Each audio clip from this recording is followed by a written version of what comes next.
Hopefulness Day 20. Forgot to upload my video yesterday, so I'm in the middle of uploading it right now as I'm recording this. But I also made a super bomb-ass burrito using one of these bad boys.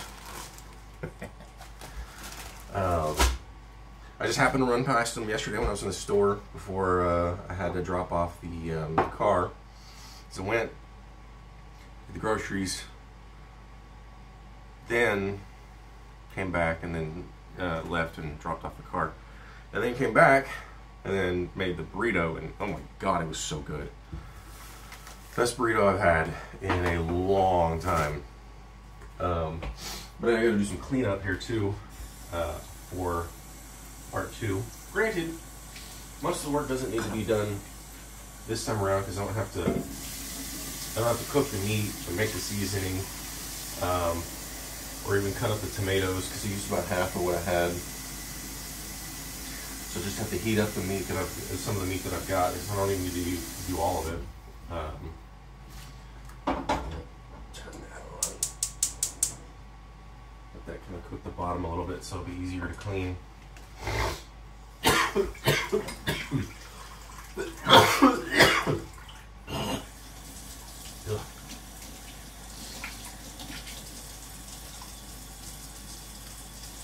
So yeah, used my scissors yesterday. Oh god, they are sharp, nice and pointy. Stabbing through the I was stabbing through the packaging with the bacon while I was cutting pieces of it up. But you know, hey, that's how I do sometimes.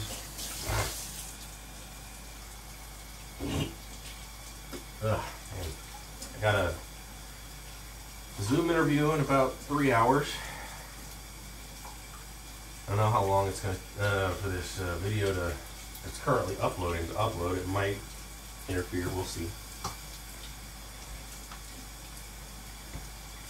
Again, I'm pretty sure this job isn't really customer service. It's going to be more of a telemarketing kind of situation. Hopefully not, but I'm betting that it will be, sadly.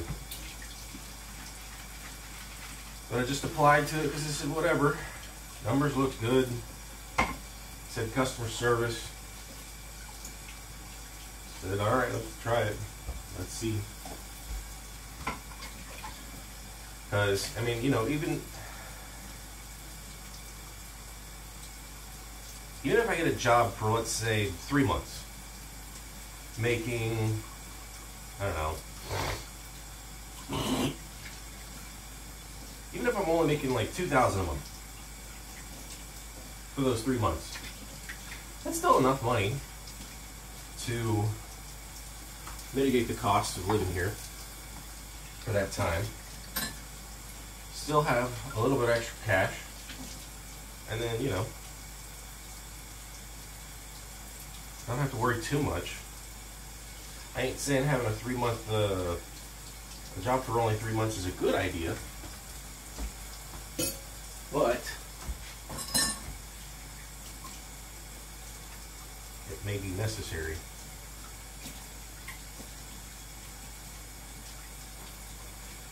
I mean, obviously, you know, situations like that might be better for a gig worker, but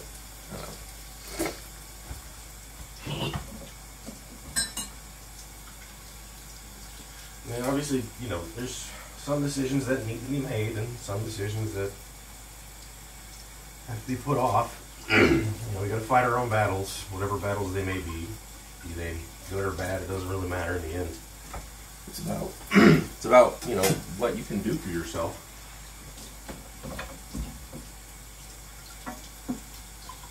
At least the way that I'm approaching it, anyway. And obviously, it's not about what can you do for yourself to screw everybody else over. It's none of that shit. Like, you got to be able to take care of yourself. Selfishness is kind of necessary for survival. You know, it's why it's such a prevailing trait amongst humans. You have to be able to be selfish to some degree. Because if you're purely selfless, you really are unlikely to get anything done for your needs.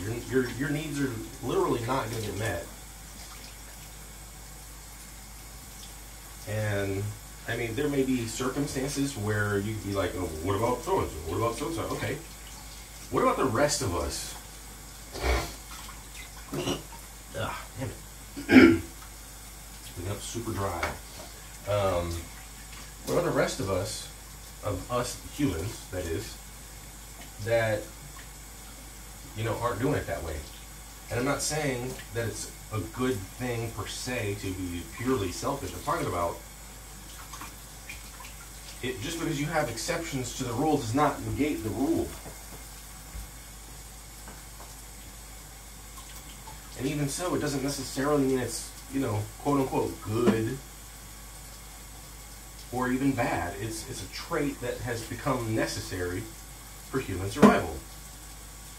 You could even say that, I mean, this goes back to the whole, like, Friends episode where they're talking about there's no such thing as a selfless good deed. And for all intents and purposes, I mean, that's kind of what happens. And even feeling good is a form of selfishness. And in doing so,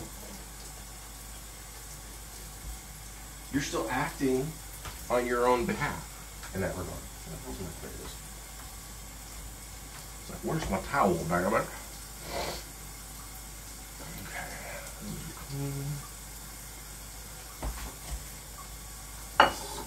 Clean up a couple of other things. I gotta make some more guac. Well,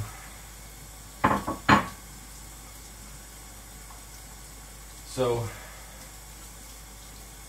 and especially because, like, we have a system set up in place where that is essentially mandatory to do everything about taking care of yourself first. Now, let's say there was a system where no matter what, you were always taken care of. Your needs were met. Okay? If you never had a job in your entire life, no matter what, your needs were always met. Always. Now, are they going to be super awesome, nice, you know, are you going to have like a super nice house and all that stuff? Probably not. But who's to say those are necessary, or needs in that regard? Having a roof over your head is, you know. And let's say also, you know, you do have the basics inside of the house. You have a room, you got a bathroom, shower. So you basically have this kind of place, right? Maybe it's a little smaller, I don't know. But let's say it even has the stove and kitchen sink, and it even has a refrigerator and a dishwasher. It has all those things. It has a laundry facility that's, you know, free. Let's say it has all that stuff. Okay? I mean, it's still, in effect, a societal agreement that the self is necessary for the rest of us to thrive. It's not a bad thing to understand the needs of the self. It's a bad thing when you try to deny the needs of others for yours. It's a bad thing when in trying to acquire yours, others suffer.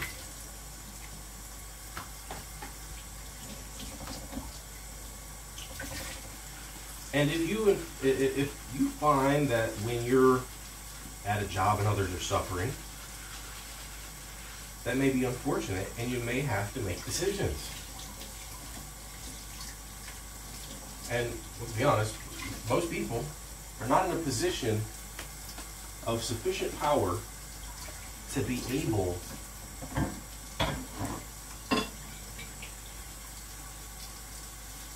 to change the nature of the companies that they work for, especially if they find that the nature of the company that they work for can be evil or power hungry, what have you. Now, on a whole, we kind of do. if we unionize, if we work together to make demands of the companies that we work for. If we say, look,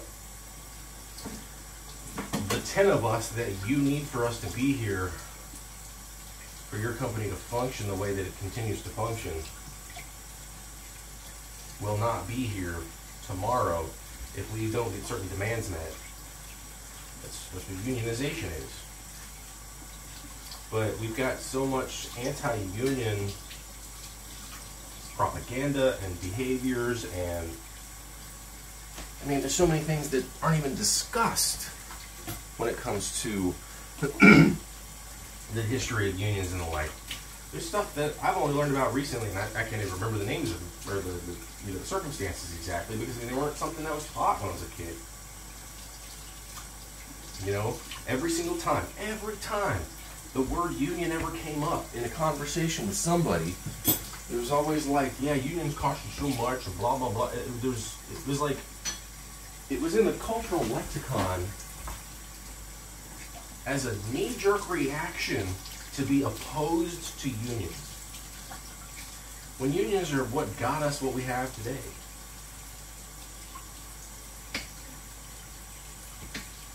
And hopefully, more and more people, and especially the younger people, from what I've been able to determine, because they didn't grow up with nearly as much available to them, for one. Oh, sure, they have the internet and all that crap. But I'm talking about the benefits of the job, if you will. I mean, how many people do you know who are young, who have health insurance that's actually good, that has, you know, stock options, that have all these benefits from their jobs? It's unlikely. And when they hear that these options exist and they cannot get them, because no matter what job they go to, they can't acquire them because they're not getting the hours, they're not getting the money, they're not getting anything. And then they continually hear about these options as real, but it's always from people who have been older. And I mean, just because you're young doesn't mean you're stupid. I hate the fact that that anybody treats younger people like that. Treated me like that. Other people now treat people like that. Younger people aren't stupid. They're just as intelligent as anybody else.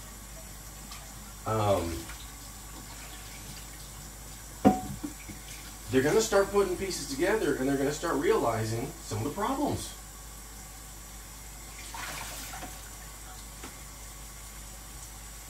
As they should. Cool you off by using the hot water that's currently running.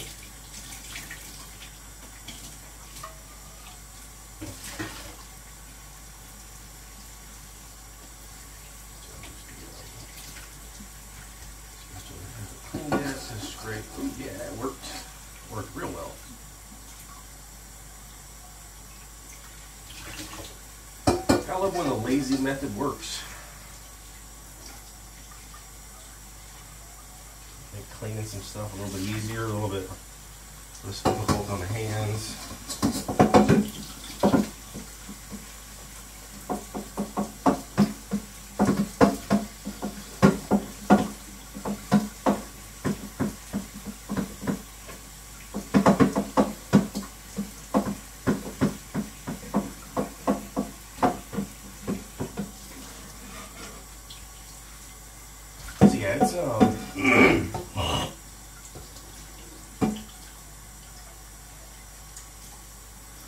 I'm glad that there is a force of change in the younger generation. Hopefully, they'll know what to do. Because here's one of the things, and one of the reasons why the younger generation often are the ones that can make the change. It's not the only reason, but it's often one of the reasons. They are effectively protected and shielded from the former generation. This is not now, this is always. When you grow up, and whatever circumstances that you've grown up in allow you to grow up so that you don't have to fend for yourself automatically, you have time and resources at your disposal. A younger person has more time and resources at their disposal, typically speaking, than someone of, say, my age at 40. And the same thing goes with people who are older, who have retirement packages and the like, and who have that time and money. But there's a lot of people in the middle, especially, you know, middle-aged or thereabouts workers who don't have the time and barely have the money. And they really have a hard time accomplishing stuff. So when you have a younger generation who are byproducts of other younger generations who've gotten screwed over in the last, 20, 30, 40 years, or just grew up and automatically started having problems in life and having certain levels of time and or money not being available to them, and then seeing others at the same age who have it and often influence those with time and money, a movement starts to build. Actions start to occur. And that's a good thing, in my opinion. It gets action, and those actions get results in the end. One way or another, typically speaking. Obviously, it's not always the case, but,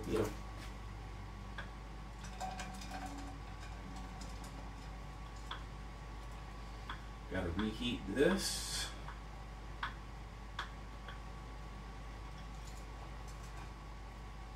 Again, like 90 grams last time.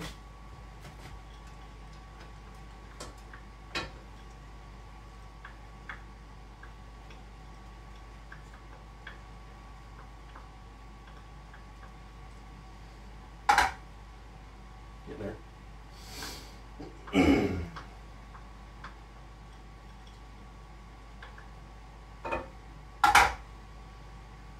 Real close.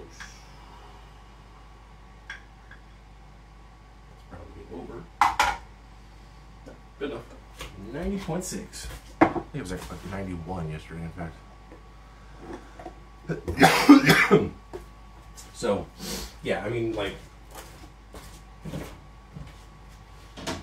diatribe more or less over, but still.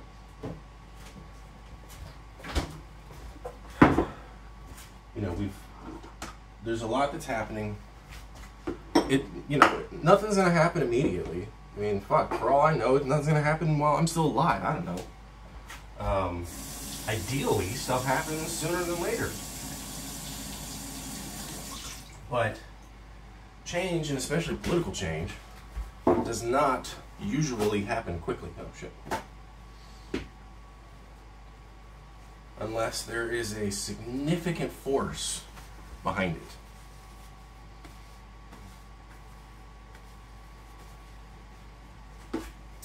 And it's more difficult to get something to change from what it is. It's sort of an inertial change problem, if you will. Whereby, if it's already the way that it is, it's going to require quite a bit of force to get it to change directions. An object in motion tends to stay in motion unless acted upon by an equal and opposite force. Well, if the force itself is already got a lot of momentum, it's going to take a lot. And let's see, so bacon, rice, okay.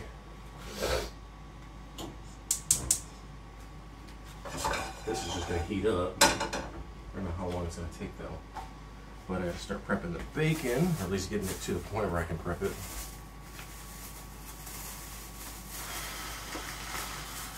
Oh yeah, fuck. Before I even do bacon, I need to do avocado. Which apparently they're going up in prices because cartels in Mexico are being kind of assholes right about now.